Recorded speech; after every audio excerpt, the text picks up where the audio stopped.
418, Hannah Scholl's in the Bob Mills Weather Center. Hannah, what you got behind you there? Well, I was going to talk about my bracket. It's completely busted.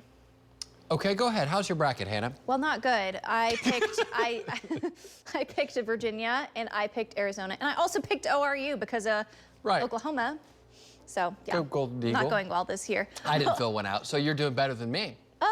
I mean, I feel like you're doing better because you didn't. You didn't fill one out. You don't have to worry about it. It's the hope that kills you. That's what it is. Exactly. It is. Okay, yesterday we had storms all through south central Oklahoma, extending all the way up into Oklahoma City. We didn't see any major impacts, but this is some of the video from our trackers yesterday. We had a little bit of rotation in some of these storms, and no tornadoes were reported, but some strong winds and some really big time hail as well. Meanwhile, on the northeast side of the state, or the northwest side of the state, sorry, Marty Logan is out with, of course, snow and ice. So it was another one of those systems. We've had quite a few of them this year where we have severe weather on one side and then snow on the back end of that area of low pressure. So a lot of people saw maybe some freezing precip yesterday and then also saw some severe weather as well. So let's take a look now at the hail. We had big time hail in Davis through Sulphur. Wynnewood also got some really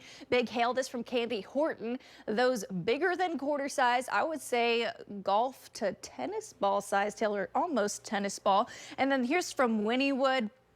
Some more large hail. I think these are some of the biggest hailstones that we saw from yesterday in this video from Sulphur. Look at those. Looks like ping pong to golf ball sized hail, just pelting Sulphur yesterday. So pretty strong storms, nothing too major, nothing that really caused any tornadoes. So that is good news, but a lot of lightning also in this storm. Over 126,000 strikes in the state. So big time lightning storm. And also we got some really good totals of rain as well. So ½ an inch is what we saw in Oklahoma City. We got almost to an inch in Washington and Norman. And a lot of places got anywhere from ½ an inch to an inch really along the I-484 corridor and to the east. So it again was a little bit less of an event for the west side of the state. However, there were some people who got some rain there, especially in southwest Oklahoma.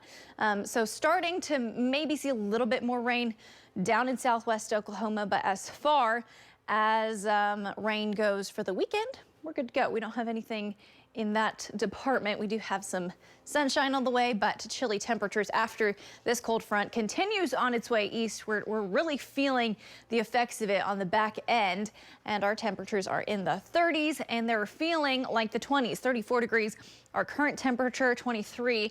Our current wind chill, winds from the north, 10 to 20 miles per hour. It is a chilly start to the day. I think that wind is making it just extra bitterly cold this morning. We got 20s out in the Panhandle, northwest Oklahoma, mostly seeing middle to upper 30s throughout the rest of the state. That pink line is the freezing line. There's your winds from the north gusting close to 30 miles per hour there south of Ada, but generally seeing wind gusts 10 to 20 miles per hour and some upwards of 20 throughout the state. Your wind chills now in the middle to upper 20s. And then we even got some teens mixed in there out in western Oklahoma and the Panhandle. So yeah, today is the day for the big coat, the big time jacket, especially on the way out the door this morning. Today, 50 degrees, our high temperature this afternoon. Winds are going to be sticking with us from the north at 15 to 25 miles per hour throughout the entire day. So it's not going to be feeling like the 50s. I think it's going to be feeling like the 40s all day long. 52 in Clinton, 52 in Hobart. We do have sunshine on the way, though, and then 20s and teens again tonight. Couple people staying in the 30s along and south of I-40 mainly. And then tomorrow afternoon, we are in the middle to upper 40s, so even cooler than today.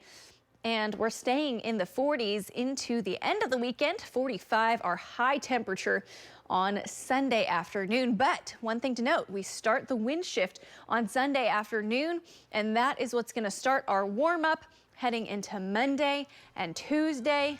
Wednesday, we're back in the middle 70s. So into early next week, we start our warm up, and then it looks pretty good for the rest of the 9-day. Thursday's our next chance for rain. Don't go anywhere. We got more news and weather for you coming up right after this. Stay with us.